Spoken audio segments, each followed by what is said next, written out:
নমস্কার বন্ধুরা, ভিন্ন স্বাদের ব্যঞ্জনে আপনাদের স্বাগত। আজকে আপনাদের সঙ্গে আমি যে রেসিপিটি শেয়ার করব সেটি হলো পাবদা বাহারি।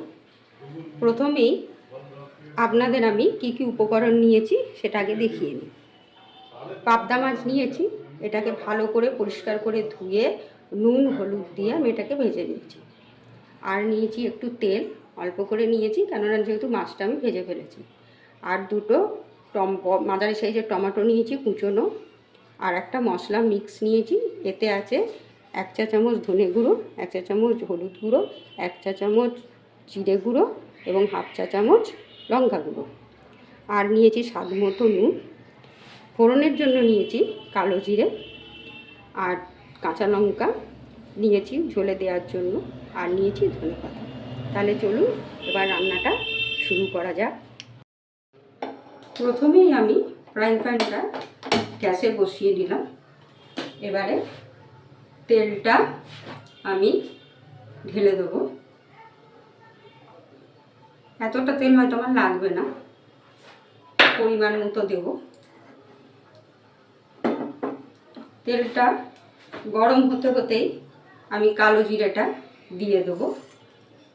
তেল গরম হতে হতে ফোড়নটা দিলে কি হয়, তেল অতিরিক্ত গরম হয়ে গেলে ফোড়নটা দিলে তখন ফোড়নটা জ্বলে যায়। এই তেলটা অল্প গরম হতে হতে ফোড়নটা দিলে ফ্লেভারটাও খুব ভালো আসে জ্বলে, যার জন্য আমি সবসময় মোটামুটি তেল দেওয়ার একটু পরে পরে ফোড়নটা দিয়ে দিই। ফোড়নটা আমার মোটামুটি হয়ে গেছে। এইবারে আমি যে কুচনো টমেটোটা রেখেছিলাম সেই টমেটোটা প্রথমে তেলের ওপরে দিয়ে দেবো। দিয়ে আঁচটা আমি একটু কমিয়ে দেবো। দিয়ে আমি একটু নুন নেব, অল্প করে একটু নুন দিয়ে টমেটোটা যাতে ভালো করে গলে যায় সেই জন্য আমি এটাকে চাপা দিয়ে দেবো। টমেটোটা গলে গেছিল তাই আমি মশলাটা দিয়েছি। মশলাটা দিয়ে আমি এটাকে ভালো করে একটু কষে নেব। এইটা কষতে কষতে আমি কাঁচা লঙ্কাগুলো একটু দিয়ে দেবো, কেননা কাঁচা লঙ্কা মাছ দেওয়ার পর কাঁচা লঙ্কাগুলো একটু কাঁচা কাঁচা থেকে যাবে, কেননা মাছটায় তো আপনার জল বেশি দিতে পারবো না, এটা একদম গায়ের সঙ্গে মাখা মাখা হবে।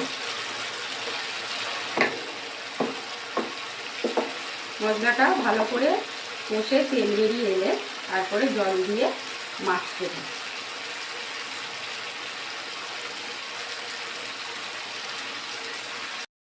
মশলাটা কষা হয়ে গেছে, এই দেখুন তেলটা বেরিয়ে এসছে। এইবারে আমি জলটা দিয়ে দেবো। জলটা অল্প করেই দেবো, কেন মাছটা একবারে শুকনো শুকনো হবে মোটামুটি। এইবার আমি তখন একটু নুন দিয়েছি, এখন আবার আন্দাজ মতো নুনটা দিলাম অল্প করে।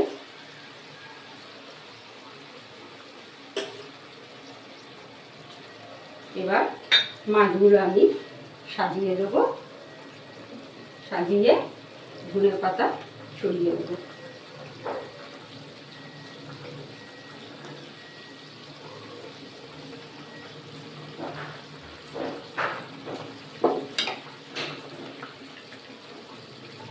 মাছগুলো একটু ছড়িয়ে দিয়ে দেবো যাতে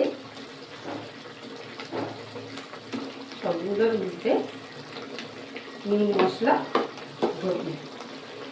এবার প্রত্যেকে ধনে পাতাটা ছড়িয়ে দেবো।